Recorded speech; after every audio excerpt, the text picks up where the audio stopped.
الحمد لله الذي هدى الناس سواء الطريق واشكر الله الذي لا مانع ولا ضار إلا هو وأصلي على النبي الكريم الذي بعث رحمة للعالمين وعلى آله الطيبين الطاهرين. أما بعد، فقد قال الله عز وجل في القرآن المجيد والفرقان الحميد بعد أعوذ بالله من الشيطان الرجيم بسم الله الرحمن الرحيم.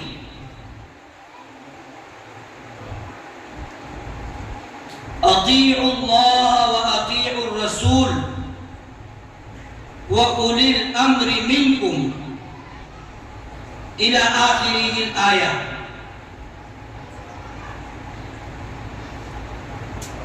وهكذا قد ورد في الخبر عن النبي الصادق الأبر أنه قال النبي صلى الله عليه وسلم: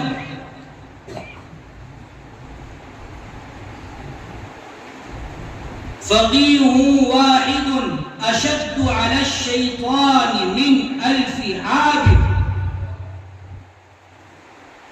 صدق الله العظيم وصدق رسوله النبي الكريم ونحن على ذلك لمن الشاهدين والشاكرين.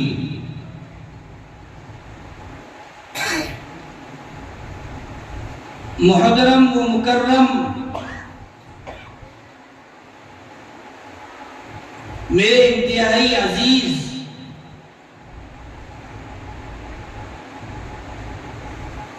اس مجلس کے روح رواں حضرت مولانا مفتی اظفار مجتبی خان صاحب مظاہری، شیخ الحدیث دارالعلوم الیاسیہ مغرول پیر، اسی طرح میرے رفیق سفر حضرت مولانا مبشر خان صاحب امراوتی، بانی و محتمم دارالعلوم اسماعیل ابن ابراہیم علیہ السلام امراوتی، اور ہمارے ساتھ تشریف لائے ہوئے علماء کرام، شہر کے بڑے ہی ذی وقار علماء کرام، حضرت مولانا حافظ مستقیم صاحب صدر جمیعۃ العلماء، اسی طرح اس مجلس کے منتظمین علماء کرام جنہوں نے اتنی اہم مجلس کو منعقد کیا ہے، حضرت مولانا حافظ عبدالعزیز صاحب، حضرت مولانا عبدالعظیم صاحب فلاحی، حضرت مولانا مفتی امین صاحب، اور اسی طرح تمام علماء کرام جو ان کے شانہ بشانہ کام کر رہے ہیں.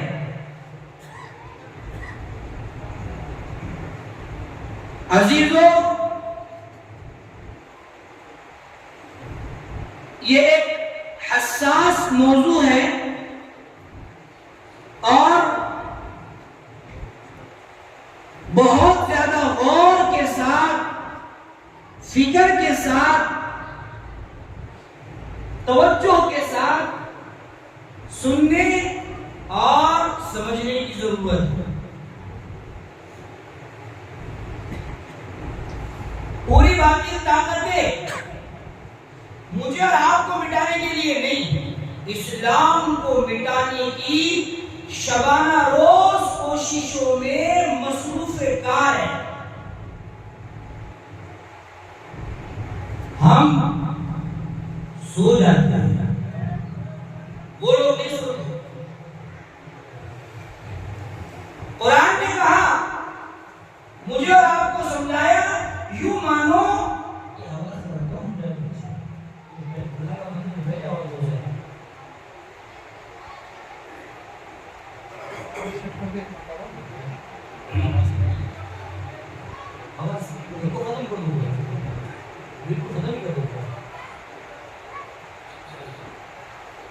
یوں مانو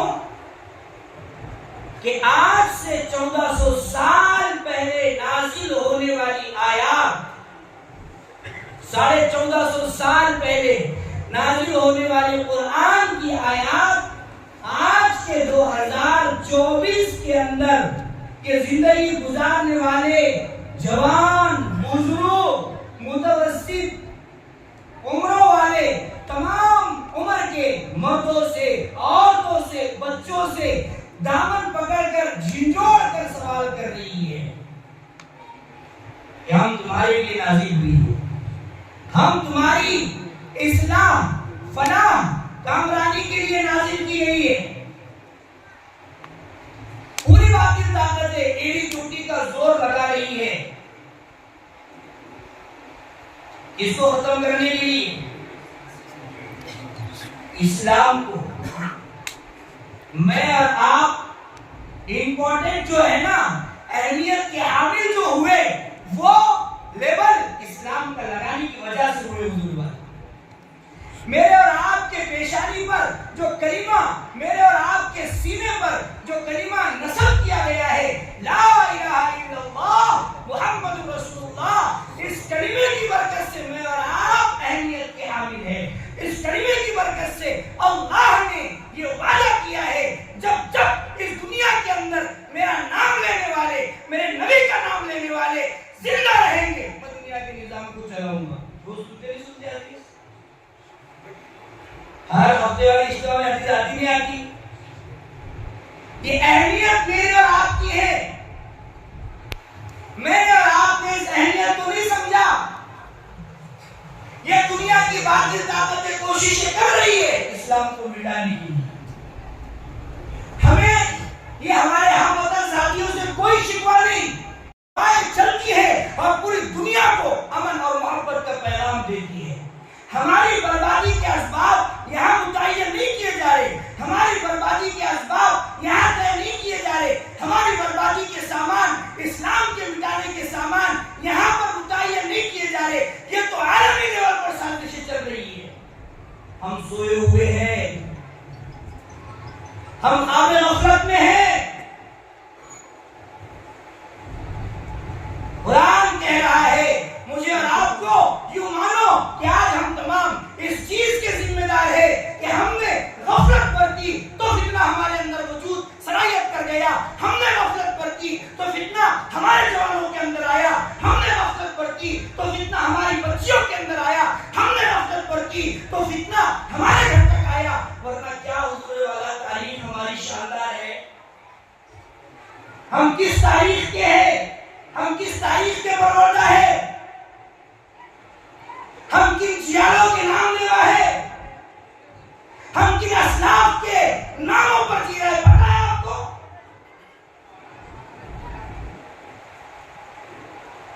مٹا دی ہم نے جو میراث اسلاف سے پائی تھی، سوریا نے زمین پر آسمان سے ہم کو دے مارا۔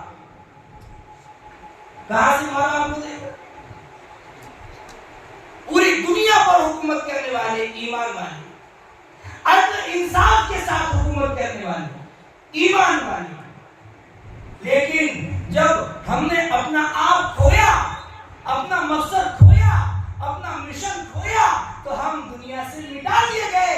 سادہ سے اس بچے کے حروف کی طرح جو بچہ لکھتا ہے اس کو لکھنے میں کوئی تکلف نہیں ہوتا، اور جب غلطی کرتا ہے تو اس کو مٹانے میں کوئی تکلف نہیں ہوتا. آج قرآن کی آیتیں ہم کو یہ سمجھا رہی ہے، اے ایمان والو، اے جوانوں، اے اسلام کے نام لینے والوں، اے اسلام کے نام پر جینے والوں، اے اسلام کے نام پر شان و شوکت کے ساتھ گردن تان کر چلنے والوں، اے پیشانیوں کو اپنے اللہ کے سامنے سجدہ کرنے والوں، سنو، تمہیں یہ قرآن کی آیتیں بلا رہی ہے. کیا کہہ رہی ہے؟ وَالَّذِينَ كَفَرُوا لَوْ تَغْفُلُونَ. اے ایمان والو، یاد رکھو، یہ باطل طاقتیں چاہتی ہے کہ تم غفلت میں پڑ جاؤ. کیا ہو جاؤ؟ باطل طاقتیں کیا چاہتی ہے؟ تم غفلت میں پڑ جاؤ اور پھر تم پر یہ ساری باطل طاقتیں ایک بار کی مل کر تمہارے ایمان کو ختم کرنے کا حملہ کریں.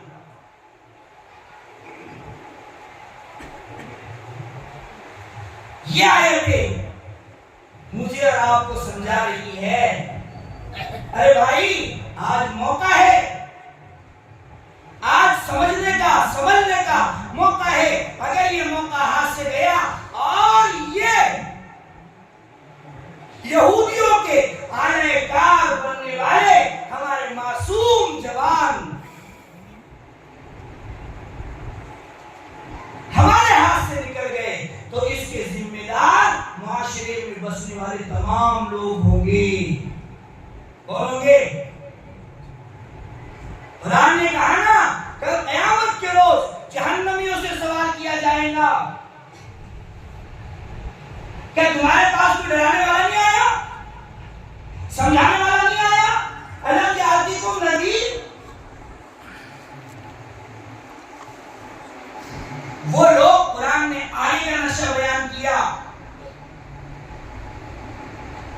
کہ قالوا قد جاءنا نذیر. ہاں ہمارے پاس ڈرانے والا آیا تھا، ہمارے پاس سمجھانے والا آیا تھا، لیکن ہم نے بات نہیں مانی. اب سوال یہ تو اس کا ہے جس نے بات نہیں مانی. اس کے لیے تو قرآن کی آگے کی پوری آیت ہے فَسُوقًا لِأَصْحَابِ السَّعِيرِ تک جہنم کا فیصلہ کر چکی ہے. لیکن ہم نے ان کو کتنا سمجھانے کی کوشش کی، ہم نے ان کے متعلق کتنا فکر کی، اللہ سے کتنا مانگا ان کو. کوششیں، کاوشیں جو کرنی چاہیے کہ ہم نے کیا کی؟ کیا ہم اس وقت جب یہ ہمارا بیٹا، ہماری بیٹی، ہمارا جوان گھر میں اسپیشل کمرے میں بیٹھ کر موبائل کے اندر یہ باطل عقائد والے اسکالرز اور یہ باطل عقائد کی تشہیر کرنے والے فتنوں کو دیکھ رہا تھا، سن رہا تھا، پڑھ رہا تھا، اس کے لیے ہم نے کچھ روک تھام کی شکل صورت تیار کی تھی؟ اگر کی ہے تو سبحان اللہ، مبارکباد کے لائق اور قابل ہے، اور اگر نہیں کی ہے تو پھر افسوس، صد افسوس، افسوس ہے ہمارے ذمہ دار ہونے پر. کیوں؟ اس لیے کہ اللہ تبارک و تعالیٰ کے پیارے حبیب سرکار مدینہ محمد عربی صلی اللہ علیہ وسلم نے صاف فرما دیا، دیکھو تم میں سے ہر کوئی ذمہ دار ہے. بیٹے کا ذمہ دار باپ ہے، بیٹی کا ذمہ دار بھائی ہے، باپ ہے، گھر کے بچوں کا ذمہ دار باپ ہے. اگر تم نے ان کی صحیح تربیت اور پرورش کی شکلیں صورتیں اختیار نہیں کی تو کل اللہ قیامت کے ایک سے پہلے تم کو پکڑے گا کہ تم نے کیا، کیوں ان کی آخرت کی فکر نہیں کی. ہاں میرے عزیز، آج میرے اور آپ کے لیے یہ بڑا سوچنے کا مقام ہے کہ ہمارے جوان کس تاریخ کو بلا رہے. حضور والا بتایا آپ کو،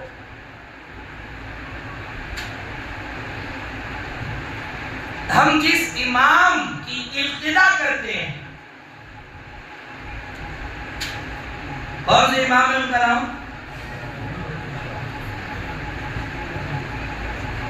امام اعظم نعمان ابن ثابت ابو حنیفہ رحمت اللہ علیہ.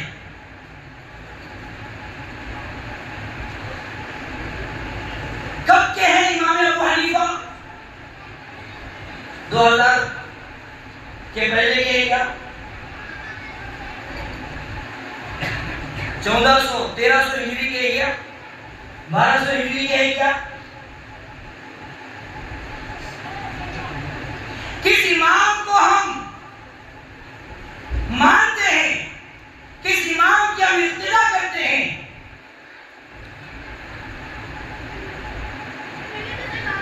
کیا ہے ان کی اصلیت؟ جو چیزیں بیان کی جا رہی ہے سب اس کے برخلاف ہے. بیان کچھ اور کیا جا رہا ہے. ایک شخص بیٹھا ہوا ہے چند کتابیں لے کر. کتابیں تو بھائی ہم نے گاڑی بھر کر منگائی ہے ہمارے ساتھ. کتابیں گاڑی بھر کر منگائی، یہاں پر بھی کتابیں رکھ کر اگر بات کی جائے تو کوئی مسئلہ نہیں. لیکن وہ شعر مفتی اسفار خان صاحب کے نظر کروں گا، بن عشق محمد جو پڑھتے ہیں بخاری، بن عشق محمد جو پڑھتے ہیں بخاری، بخار ان کو آتا ہے بخاری نہیں آتی. کیا آتا ہے ان کو؟ بخار آتا ہے. اور جب بخار آتا ہے تو آدمی کیسا کرتا ہے؟ مچلتا ہے. کیا کرتا ہے؟ ادھر پاؤں ڈالتا ہے، ادھر پاؤں ڈالتا ہے، ادھر پاؤں جھنڈو بم لگا، یہ لگا، اور کچھ نہ کچھ کرتے آرام سے ہوتا ہے. کیا نیند آتی؟ کیا بخار والے آدمی کو نیند آتی؟ کیا بالکل نیند بے چین رہتا ہوں. کہ چند کتابیں لے کر بیٹھ جانا اور صحابہ کرام پر تبرہ کرنا، صحابہ کرام کے بارے میں رائے قائم کرنا، یہ آج کی بات نہیں ہے. اب تاریخ میں چل رہے تو پھر ہم بیٹھے علماء کرام کے درمیان تو تاریخ پر ہی چلی جائے. بات تاریخ کے شروع ہوتی ہے 1906 سے بات شروع ہوگی. کہاں سے بات شروع ہوگی بھائی؟ 1906 سے بات شروع ہوتی ہے. بنارس کا ایک شخص ہے، اس کا نام ہے عبدالحق. وہ دلی آ کر شاہ صاحب کے جماعت میں شامل ہونا چاہتا ہے. شاہ صاحب کو اس کی دو باتیں معلوم ہوئی. ایک بات تو یہ معلوم ہوئی کہ وہ یہ کہتا ہے کہ حضرت عائشہ صدیقہ طاہرہ زاہدہ فاطمہ فائزہ امہ رضی اللہ تعالی عنہ نے جو حضرت علی سے جنگ کی، اگر حضرت عائشہ صدیقہ رضی اللہ تعالی عنہ نے توبہ نہیں کی اور حضرت علی سے معافی نہیں مانگی تو جہنمی ہوگی. نعوذ باللہ من ذالک. دوسری بات ان کے متعلق وہ یہ کہتا ہے کہ ہمارا علم، میرا علم صحابہ سے بڑا ہے. نعوذ باللہ. میرا علم صحابہ سے بڑا ہے. اور یہ کون ہے پتہ ہے آپ کو؟ 1906 میں بنارس سے دلی جا کر شاہ صاحب کی طائفہ مقدسہ میں شامل ہونے کی کوشش کرنے والا، دھوکہ دینے کے لیے عبدالحق بنارسی ہے ان کا نام. اور یہ غیر مقلدیت کے بانی ہے. کب ہے؟ کون ہے یہ؟ غیر مقلدیت کے بانی ہے. یعنی یہ شروع کہاں سے ہوا؟ 1906 بولو سب 1906 سے شروع ہوا. اب 1906 سے شروع ہوتی ہے باتیں، اور باتوں کا ایسے انبار لگتا ہے کہ صحابہ کرام کے بارے میں رائے قائم کی جا رہی ہے. کوئی کہتا ہے کہ میں صحابہ کو 18 حدیث یاد کی، کوئی ایک صحابی کو 12 حدیث یاد کی، ایک صحابی کو 20 حدیث یاد کی، ایک صحابی کو 10,000 حدیث یاد کی، اور ہم کو 70,000 یاد ہے، ہم کو تو 1,00,000 یاد ہے، ہم ان سے آگے نکل گئے. ہو سکتا ہے کبھی یہ؟ ہو سکتا ہے کبھی یہ؟ صحابہ سے کوئی آگے نکل سکتا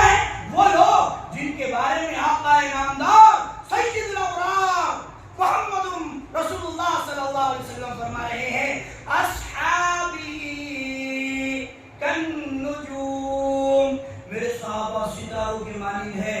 اندھیری رات میں جب تم بھٹک جاؤ نا ستاروں کی رہبری کی ضرورت پڑتی ہے. یہ دنیا کی اندھیریاں جب تم کو گمراہ کرنے لگے اور تم کو کچھ نظر نہ آئے, باطل حق نظر نہ آئے, تو صحابہ کرام کا دامن پکڑ لو, تم کو جنت کا راستہ مل جائے گا. کیا ملے گا بھائی؟ جنت کا راستہ ملے گا. کن سے؟ صحابہ کرام رضوان اللہ تعالی علیہم اجمعین سے. اور کیا کہتے ہیں یہ لوگ؟ ان سے ہمارا علم بڑا ہے. حضور والا صحابہ کرام کے زمانے میں بخاری نہیں تھی, صحابہ کرام کے زمانے میں مسلم شریف بھی نہیں تھی, صحابہ کرام کے زمانے میں ترمذی بھی نہیں تھی, صحابہ کرام کے زمانے میں کتابیں نہیں تھی. صحابہ کرام خود صحابی تھے. فتوے کے لیے ان کے پاس دلیل نہیں ہوتی تھی. مفتی صاحب یہاں بیٹھے ہوئے, مولانا مبشر صاحب یہاں بیٹھے ہوئے ہیں, مفتی صاحب مفتی امین صاحب یہاں بیٹھے ہوئے, علماء کرام کی ایک تعداد یہاں بیٹھی ہوئی ہے. صحابہ کرام عبداللہ ابن عباس فتوا دے رہے ہیں مکہ میں. کیا فتوا دے رہے ہیں مکہ میں؟ مصنف ابن عبد الرزاق ان کے فتووں سے بھری ہوئی ہے. اٹھا کر دیکھ لو کہیں پر رواہ البخاری اور رواہ مسلم نہیں ہے. اس کا مطلب یہ ہے کہ عبداللہ ابن عباس نے ساری حدیث منظر بیان کر دی. مولانا جنید صاحب, اس کا مطلب یہ ہوا ادھر حضرت عبداللہ ابن عمر کوفہ میں امیر بنے ہوئے, عبداللہ ابن مسعود باضابطہ امام بنے ہوئے ہیں, معاذ ابن جبل باضابطہ امام بنے ہوئے ہیں, اور لوگوں کو کہہ رہے ہیں کہ میری تقلید کرو. میں نے اللہ کے نبی کو عبادات کرتے ہوئے دیکھا ہے. حضرت معاذ ابن جبل کو اللہ کے نبی یمن کی طرف روانہ کر رہے ہیں اور کہتے ہیں معاذ اگر تم جاؤ اور تم کو لوگ سوالات پوچھے, کوئی ایسا مسئلہ آ جائے جو تمہارے سمجھ میں نہ آئے تو تم جواب کیسے دو گے؟ کہا کہ بکتاب اللہ, قرآن سے جواب دوں گا. پھر پوچھا معاذ اگر قرآن میں بھی نہ ملے تو کہاں جاؤ گے؟ بسنت رسول اللہ, اللہ کے رسول میں آپ کی حدیثوں میں دیکھوں گا, حدیثوں سے جواب دوں گا. اور اگر سنت اور حدیث میں بھی نہ ملے تو کہاں جاؤں گے؟ فرمایا کہ اجماع امت کے اجماع کی طرف جاؤں گا. پھر فرمایا علماء کے فقہاء کے پاس جاؤں گا, علماء کے فقہاء سے مسائل مشورہ کروں گا. اور اگر پھر بھی مسئلہ نہ ملے تو کیا کروں گے معاذ؟ تو فرمایا اللہ کے رسول صلی اللہ علیہ وسلم قیاس شرعی کروں گا. کیا کروں گا؟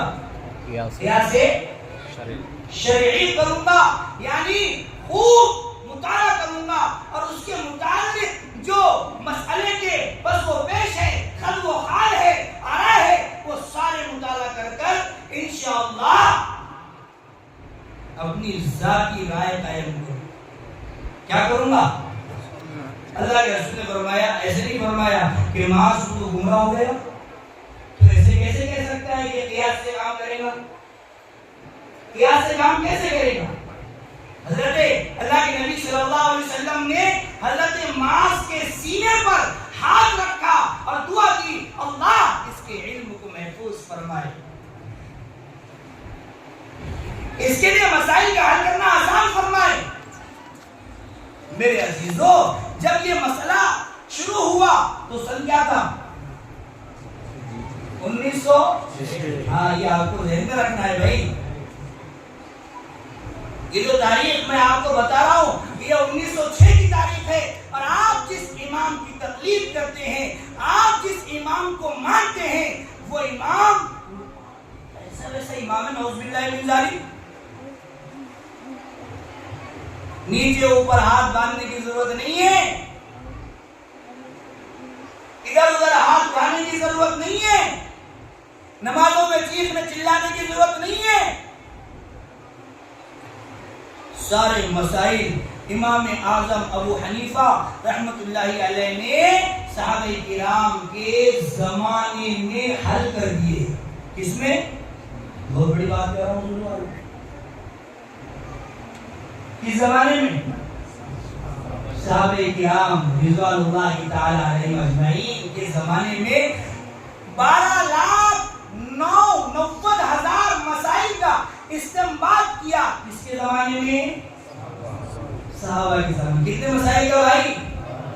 یہ تو نماز آسان ہوئی نا, ارے وضو کے مسائل تو آسان ہوئے نا, اور یہ جو ہمارے عبادات کے لیے آسانیاں پیدا ہوئی نا, قربانی کے لیے, عیدین کے لیے, جمعہ کے لیے, ہمارے آپسی معاملات کے لیے جو آسانیاں ہوئی نا حضور والا, یہ تمام کی تمام آسانیاں امام اعظم ابو حنیفہ رحمۃ اللہ علیہ کی برکت ہے. کیا ہے بھائی؟ ان کے اجتہاد کی, محنتوں کی برکت ہے. کیوں؟ اس لیے کہ یہ 200 سال 500 سال پہلے کے امام نہیں ہے, 1000 سال پہلے کے امام نہیں ہے. میں آپ کو بتاتا ہوں, امام ابو حنیفہ رحمۃ اللہ علیہ نے کم و بیش 60 صحابہ سے کتنے 60 صحابہ سے بذات خود حدیث لی. کتنے صحابہ سے بھائی؟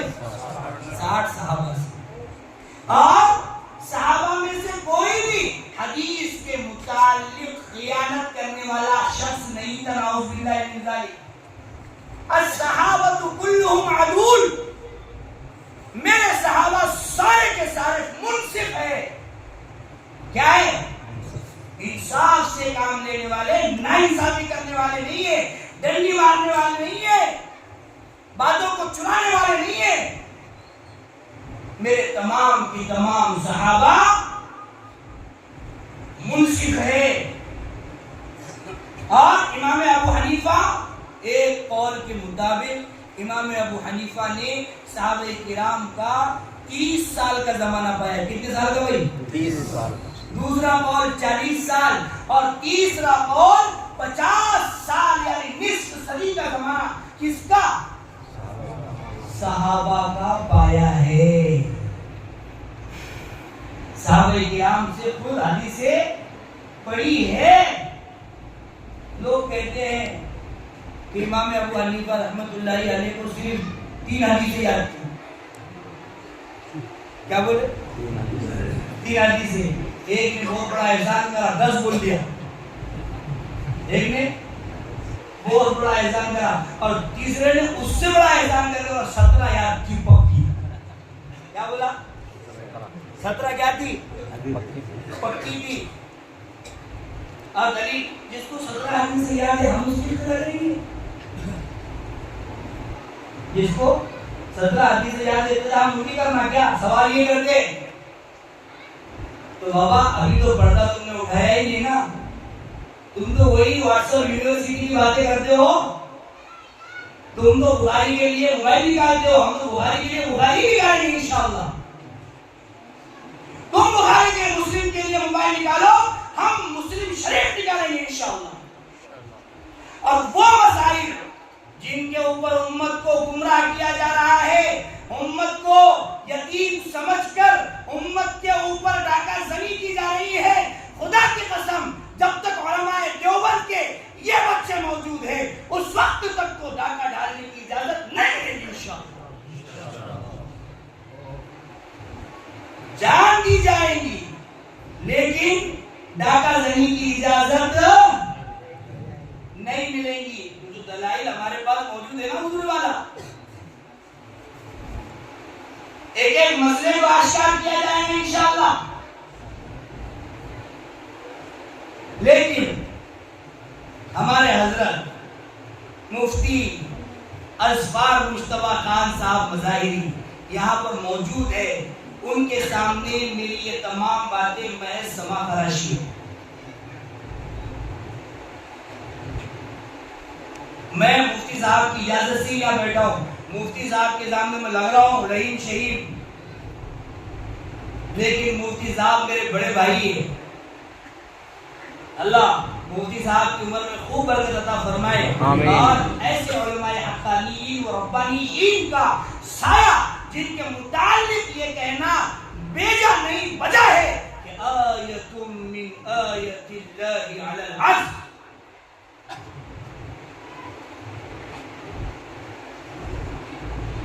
یہ ہمارے بڑے ہیں، ان کے ذریعے میں جو بات آپ کو آئے گی وہ سوچ اور سمجھ سے پرے رہے گی۔ یہ تو میں تو موٹی موٹی بات کرنے والا آدمی ہوں، کیونکہ موٹا آدمی موٹی دیہات کا آدمی ہوں، دکھنے میں بھی ہٹا کٹا مستنڈا، اور بات بھی ہماری موٹی۔ پتے کی رسول کی بات کو مفتی صاحب کریں گے۔ میں کیا بتا رہا تھا بھائی؟ 17 دنیا کے اندر بخیلوں کی عجیب عجیب مثالیں پیدا ہوئی حضور والا، لیکن اس سے بڑا بخیل مجھے دنیا کے اندر نظر ہی نہیں آیا، جو امام ابو حنیفہ کے سامنے اور امام ابو حنیفہ رحمۃ اللہ علیہ کے ساتھ اتنا بڑا دھوکہ کر رہا ہے۔ ہمارے ایک بزرگ کی واقعہ بیان کرتے بخالت کا، بخالت کی انتہا امام غزالی نے تو ایسے ایسے بخیلوں کے واقعات بیان کیے نا کہ سوچ کر دنگ رہ جاتا ہے آدمی۔ ایک وزیر انتہا سے زیادہ بخیل تھا، بادشاہ جب بھی سخا و سخاوت کرتا اس کے پیٹ میں تکلیف ہوتی۔ کیا ہوتی؟ پیٹ میں تکلیف ہوتی۔ اب ایک شخص ایک شاعر آیا اور شاعرانہ انداز میں بادشاہ کی تعریف کر دی، شاعرانہ انداز میں بادشاہ کی تعریف کر دی۔ بادشاہ نے کہا کہ بھئی اس کو 1000 دینار دیے جائے۔ کیا دی جائے؟ 1000 دینار دیے جائے۔ اور اس کے پیٹ میں فوراً تکلیف شروع ہوئی۔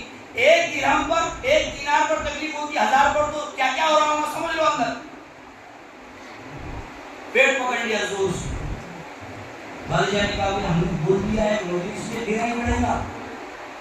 اس نے کہا میں 1 دینار دینے کی حیثیت نہیں رکھتا، آپ نے 1000 کا وعدہ کیا، 1000 دوں گا تو مر جاؤں گا، بالکل مر جاؤں گا، نہیں دوں گا مر جاؤں گا۔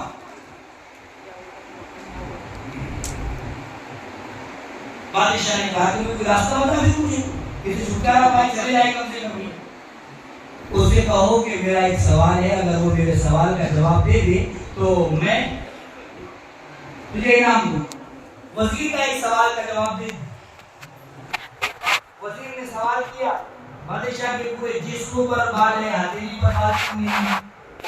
کیا سوال کیا؟ بادشاہ کے پورے جسم پر بال ہے، ہتھیلی پر بال کیوں نہیں ہے؟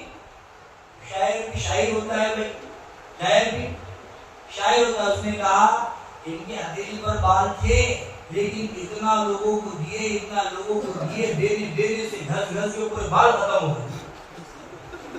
بادشاہ بولا کیا بات ہے، ماشاءاللہ میری اتنی بڑی تعریف، اور 1000 2000 کر دو۔ وزیر اور پیٹ زور سے پکڑا۔ اچھا ٹھیک ہے، تیری ہتھیلی پر بال کیوں نہیں ہے؟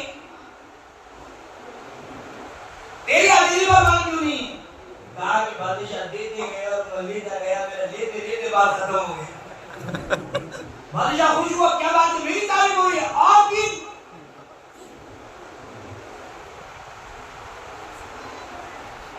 جب ٹھیک ہے تیری ہتھیلی کے بعد سمجھ میں آ گئے، بادشاہ کی ہتھیلی کے بعد سمجھ میں آ گئے، میری ہتھیلی پر بال کیوں نہیں ہے یہ بتا۔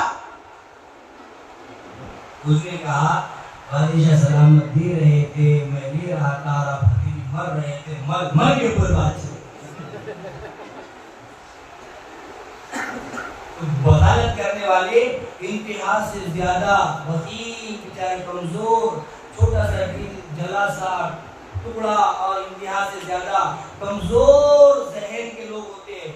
بغالت کرنے والے کمزور مزاج کے، کمزور ذہن کے، چھوٹی سوچ کے، زندگی میں کبھی آگے نہیں بڑھتے۔ دو بخیل آپس میں باتیں کر رہے ہیں، دو بخیل، امام غزالی لکھتا ہے، دو بخیل آپس میں باتیں کر رہے ہیں۔ کہہ رہا ہے بخیل کہ بھائی میں تو اتنی کفایت شیاری سے کام لیتا ہوں، اتنا صبر سے کام لیتا ہوں کہ 1 پیسے کا گھی لیتا ہوں۔ کتنے کا؟ 1 پیسے کا گھی لیتا ہوں، اس کو ڈبے میں ڈالتا ہوں اور صرف وہ ڈبے کو نوالا بتا بتا کے کھاتا ہوں، اور جب میرا دماغ چاہتا ہے کہ گھی کھاؤں تو ڈھکن کو لگے والا تھوڑا سا گھی نکال کر پونچھوں پہ لگا لیتا ہوں، دماغ تک خوشبو پہنچ جاتی ہے، دماغ سمجھ جاتا ہے کھا لیا۔ دوسرا بھی اس سے بڑا بخیل تھا، کہا بھائی تیری تو اللہ بہت پکڑ کرے گا، تو بہت فضول خرچی کرنے والا ہے. تو ان المبذرین کانوا اخوان الشیاطین کا پورا 100% مصداق تو ہے. شیطان کا بھائی ہے تو. شیطان سے کام کرتا تو کیا کرتا؟ بولے بھائی میں گھر میں روٹی پکاتا، بغل میں ڈالتا اور گلیا میں لے کے گھومتا. جس کے گھر سے اچھے مسالے کی خوشبو آئی اس کے گھر کے سامنے مسالے کی خوشبو سونگتے سونگتے روٹی کھا لیتا. اس کے گھر کے سامنے مسالے کی خوشبو سونگتے سونگتے کیا کرتا؟ روٹی کھا لیتا. یہ سوچتے کہ میں وہ سارے کے ساتھ کھا رہا. ایک بخیل نے ایک آنے کی دال خریدی. ایک آنے کی جو مکھی جوس کا واقعہ جو ہوا نا مشہور یہاں سے ہوا. ایک آنے کی دال خریدی، 1 پیسے کی دال خریدی اور اس کے اندر سوء اتفاق مکھی گر گئی. دال ہوئی تھی اس کے اندر بھی مکھی. اس نے دال فروش کو کہا کہ بھائی یہ کیا ہے؟ اس کے اندر مکھی گر گئی. دال فروش نے کہا بھائی 1 پیسے کی دالیں مکھی گرے گی، بیٹھ نہیں گرے گا اس میں. 1 پیسے کی دالیں کیا گرے گی اس کے اندر؟ مکھی گرے گی، بیٹھ نہیں گرے گا اس کے اندر. بیٹھ مطلب 10 نمبر. تو میرے عزیزو امام ابو حنیفہ رحمۃ اللہ علیہ کے متعلق یہ باتیں گردشیں کرتی ہے. ہمارے ائمہ ہمارے فقہا کے متعلق یہ جھوٹی باتیں، جھوٹے پروپیگنڈے پھیلائے جاتے ہیں کہ امام اشرف علی تھانوی رحمۃ اللہ علیہ نے اپنا کلمہ پڑھوایا. نعوذ باللہ من ذلک. لا الہ الا اللہ اشرف علی رسول اللہ کا کلمہ پڑھایا. یہ تو قیامت تک نہیں ہو سکتا. ایک شخص جو اشرف علی صاحب تھانوی نور اللہ مرقدہ کا ماننے والا تھا، آپ کا جاننے والا تھا، وہ آپ کی عقیدت میں آپ سے تعلق جوڑے ہوئے تھا. رات میں سویا تو اس کو خواب دکھا کہ میں ایسا ایسا کلمہ پڑھ رہا ہوں. اس نے آ کر بیان کیا حضرت میں ایسا ایسا کلمہ پڑھ رہا ہوں. حضرت نے فرمایا لا الہ الا اللہ محمد رسول اللہ کا نام حیات. یہ کبھی نہیں ہو سکتا کسی اور کا نام اللہ کے نام کے آگے آ جائے. اللہ نے اللہ کے حبیب سے وعدہ کیا ہے کہ قیامت تک جب جب کہ میرا نام لیا جائے گا، میرے نام کے بعد تیرا نام لیا جائے گا، کلمہ اس وقت تک مکمل ہی نہیں ہوگا. تو ہمارے فقہا کے متعلق یہ باتیں پھیلائی جائے کہ ہمارے فقہا من گھڑت باتیں بیان کرتے ہیں. تو کون سی من گھڑت باتیں ہیں؟ ہمارے پاس اس کی حقیقتیں موجود ہیں. جھوٹی باتیں، جھوٹے پروپیگنڈے، جھوٹے ویڈیوز بنا کر اپلوڈ کیے جائے، شیئر کیے جائے علماء حق، علماء اہل سنت والجماعت کو بدنام کرنے کے لیے. تو میرے عزیزو یہ کوئی برداشت نہیں کرے گا. امام ابو حنیفہ رحمۃ اللہ علیہ کو کتنی حدیثیں یاد تھی آپ کو پتہ ہے؟ آپ نے اپنے بیٹے حماد کو وصیت لکھی، یعنی کی وصیت لکھی، اور وصیت میں 5 حدیثیں بیان کی. وصیت نمبر وصایا امام اعظم ابو حنیفہ کے اندر آپ دیکھیں گے وصیت نمبر 21 کے اندر 5 حدیثیں بیان فرمائی. وصیت نمبر 21 میں فرماتے ہیں بیٹا، کون کہہ رہا ہے یہ؟ امام ابو حنیفہ. امام ابو حنیفہ کون ہے یہ آپ کو معلوم ہوا ہے. اب میں آپ کو یہ بتاؤں کہ امام ابو حنیفہ کا یہ دور اور یہ سلسلہ ابتدا عرب میں بھی کب تک چلا، مکہ اور مدینہ میں کب تک چلا، یہ دیکھ لو آپ آسانی کے ساتھ سمجھ لو. پہلے صحابہ کرام، اس کے بعد تابعین، ہم سے زیادہ ہم سے کم علم والے تھے کیا، اور بنو عباس جنہوں نے عرب پر کتنے سال حکومت کی؟ حضور والا کتنے سال؟ 500 سال. کتنے سال؟ 500 سال حکومت کی ہے. اور سب سے بڑا جسٹس اگر کسی کو متعین کیا ہے تو امام ابو حنیفہ رحمت اللہ علیہ کو کہا کہ تمام ایمان والوں کے سب سے بڑا جج اگر کوئی ہوں گے، سب سے بڑا مفتی اگر مفتی اعظم اگر کوئی ہوں گے تو کون ہوں گے؟ امام ابو حنیفہ رحمت اللہ علیہ. جتنا زمانہ امام ابو حنیفہ نے پایا اتنا زمانہ آپ سب سے بڑے جج رہے. کس کے؟ خلافت بنو عباس کے. کتنے سال حکومت کی انہوں نے؟ 500 سال. 500 سال تک امام ابو حنیفہ رحمۃ اللہ علیہ کی ابتدا بھی کی. کیا کی؟ ابتدا بھی کس کی؟ امام ابو حنیفہ رحمۃ اللہ علیہ کی. پھر اس کے بعد 200 سال کے لیے آئے خوارزمی. 200 سال انہوں نے حکومت کی اور ابتدا کس کی؟ امام. بولو بھائی، آپ کو فخر سے بولنا چاہیے. 502 7 یا 700 700 بولو. چلو فخر سے بولنے کی بات ہے، بڑا اوپر اٹھا کے بولنے کی بات ہے کہ ہم جس امام کو مانتے ہیں، جس کی اقتدا کرتے ہیں، جس کے آمین پر آمین کہتے ہیں، جس کے نماز کی طرح نماز پڑھتے ہیں، جس کے زکات کی طرح زکات دیتے ہیں، جس کے حج کی طرح حج کرتے ہیں اور جس کے فیصلوں کی طرح فیصلے کرتے ہیں، اس نے اس کے جانے کے بعد بھی عرب پر کتنے سال حکومت کی؟ 700 سال نہیں کی. ابھی تو میں نے بتایا 700 سال، 200 سال خوارزم کے، 500 بنو عباس کے، 200 سال اور ملاؤ سلجوق کے. کس کے؟ سلجوق کی حکومت نے بھی کتنے سال حکومت کی حضور والا؟ 200 سال. 200 200 400 اور وہ 500 کتنے ہوئے؟ 900 سال. کس کی چلی؟ امام اعظم نعمان ابن ثابت ابو حنیفہ رحمت اللہ علیہ. کتنے ہوئے بھائی؟ کہاں پر؟ عرب. کہاں پر؟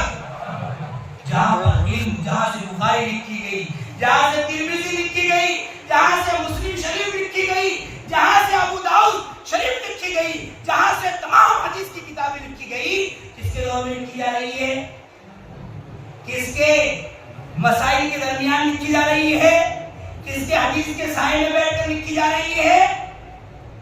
بولو نا. آگے چل کر مائک کی ضرورت ہی نہیں، کوئی مسئلہ نہیں. کتنے سال ہوئے؟ 900 سال ہوئے. پھر اب اس کے اندر آپ کو ملانا ہے 500 سال سلطنت عثمانیہ کی، ترکوں کی. کتنے ہوئے؟ 14. کتنے ہوئے بھائی؟ 14. بولو بولو.